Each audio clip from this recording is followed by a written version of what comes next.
Estamos en el primer domingo de Cuaresma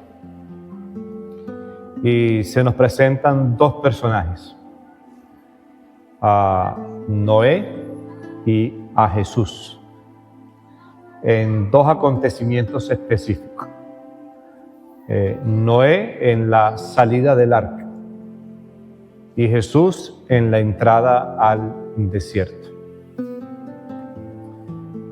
El diluvio, la lluvia, duró 40 días, noche y día lloviendo. Y en esos 40 días, toda la maldad del hombre fue eliminada. Solo quedó Noé, el hombre justo, con su esposa y sus hijos. En el desierto, Jesús estuvo 40 días. Y al final de los 40 días, Jesús vence las tentaciones del diablo. Las tres grandes tentaciones son vencidas. Por lo tanto, el número 40 se viene convirtiendo en un número simbólico para la religión o para la fe. Y nosotros tenemos la Cuaresma, 40 días. 40 días para un periodo de reflexión sobre mi propia vida y mi relación con Dios y mi relación con los demás, para darme cuenta dónde está la maldad, dónde está el pecado, dónde está el error, dónde está la tentación, para que en esos 40 días llueva bastante y ahogue toda esa maldad en mí. Y en esos 40 días, con la fuerza del Espíritu Santo, yo me pueda dar cuenta o pueda ir tomando conciencia de que sí puedo vencer las tentaciones. Y luego viene el periodo de la conversión. Cuando Noé sale del arca, comienza una nueva creación, una nueva vida. Y cuando Jesús sale del desierto, entonces dice: conviértanse, comenzar una nueva vida. Esperemos nosotros que al culminar esta Cuaresma, tengamos algún cambio en nuestra vida, algún cambio en nuestras relaciones, un cambio en nuestra vida interior y algún cambio en nuestra relación con Dios y en nuestra relación con los demás. Los cambios a veces se dan progresivos, las conversiones. La conversión es un proceso. Y es un proceso de todos los días, la conversión. Hay personas que Dios les concede la gracia de una conversión radical. De la noche a la mañana, de un minuto a otro minuto, una conversión sincera y profunda. Es una gracia. Ojalá Dios nos conceda a nosotros esa gracia. Pero generalmente la conversión se da en un proceso. Entonces allí tenemos pues esas dos grandes historias, esos dos grandes acontecimientos. Entonces vamos a ver qué nos pueden enseñar o cómo nos pueden ayudar en nuestra reflexión personal. Entonces hoy he traído la reflexión escrita, a ver cómo nos va a compartirla con ustedes. ¿Cuál es el contexto que hay antes del diluvio? Antes del diluvio, según el relato bíblico, la sociedad y la moralidad habían alcanzado un punto de decadencia y corrupción nunca antes visto. Las personas se habían apartado de los caminos de Dios y se habían entregado a la maldad.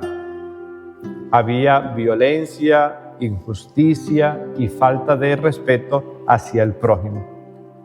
La corrupción moral y la falta de valores éticos eran generalizados, lo que llevó a Dios a tomar la decisión de enviar el diluvio como un acto de juicio y purificación. Es en este contexto donde Dios elige a Noé como el hombre justo y piadoso que construirá el arca para salvar a su familia y a una muestra de animales de la destrucción que estaba por venir. La historia de Noé y de Jesús de Nazaret en el desierto nos revela un profundo mensaje sobre la guía de Dios y la lucha contra el pecado.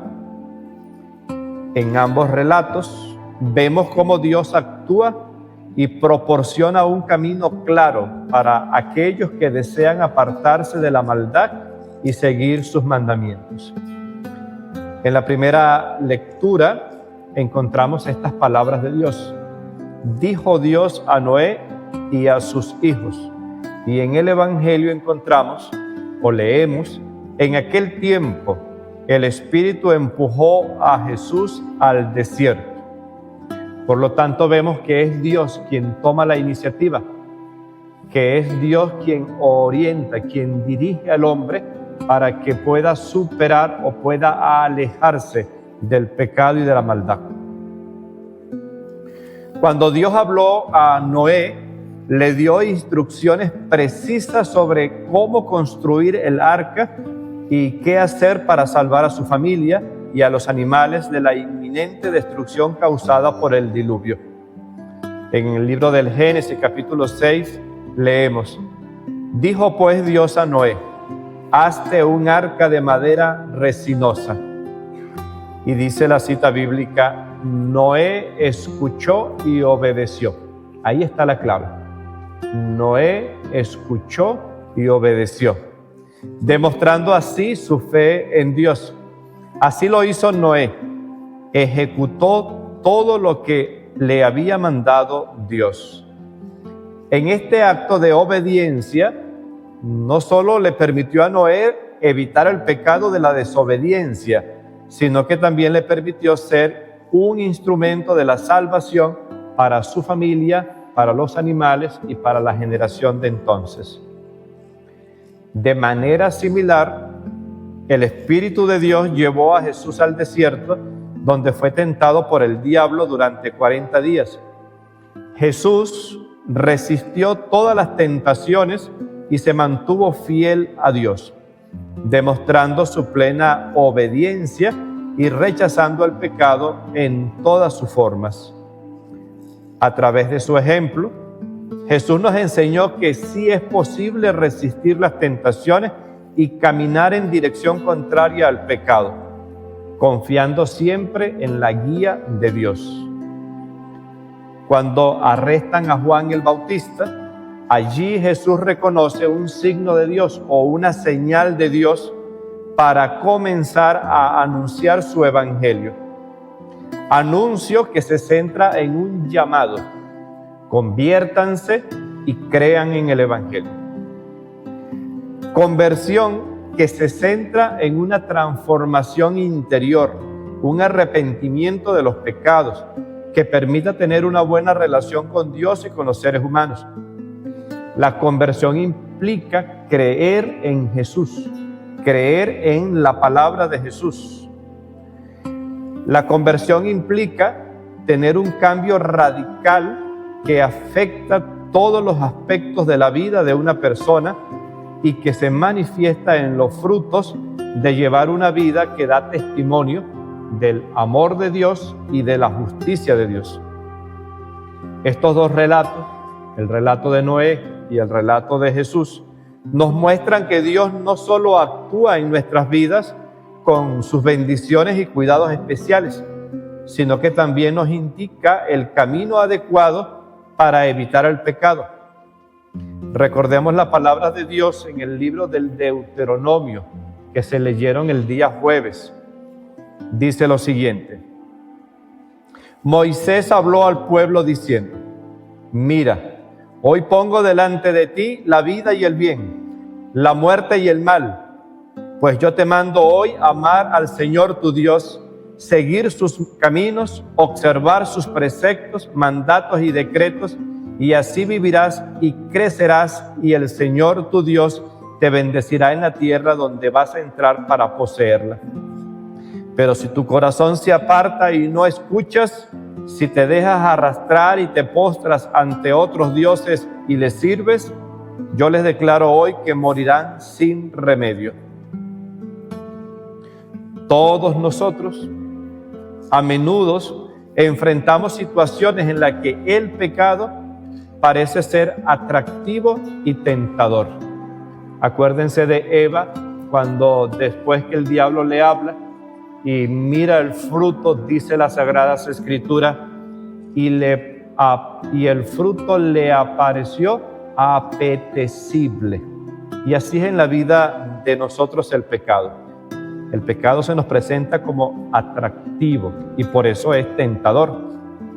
Pero si buscamos la guía de Dios y seguimos sus enseñanzas, encontraremos la fuerza para resistir y superar esas tentaciones. En el Evangelio que leímos decíamos que Jesús estaba entre las alimañas, pero los ángeles de Dios le servían. Así es la vida de nosotros. Podemos estar en medio de las tentaciones, en medio de una sociedad de pecado, pero el Señor nos va a asistir para que salgamos ilesos de esas situaciones. No estamos solos en esta lucha contra el pecado. Contamos con la presencia y el poder del Espíritu Santo que recibimos el día de nuestro bautismo para guiarnos y fortalecernos en nuestro caminar espiritual. En el día de hoy, Dios nos invita a confiar en Él, a escuchar su voz y a hacer su voluntad. Al hacerlo, experimentaremos la liberación del pecado y viviremos una vida en comunión con Dios, reflejando su amor y su justicia en todo lo que hacemos. Les invito a que en este tiempo de Cuaresma digamos con frecuencia las palabras del Salmo. Señor, enséñame tus caminos, instrúyeme en tus sendas, haz que camine con lealtad, enséñame porque tú eres mi Dios y Salvador. Les dejo dos preguntas que nos pueden ayudar a reflexionar. ¿Cómo podemos aplicar el ejemplo de Noé y Jesús en nuestras propias vidas para resistir las tentaciones y caminar en dirección contraria al pecado? La segunda pregunta es, ¿cuál es la importancia de la obediencia a los mandamientos de Dios?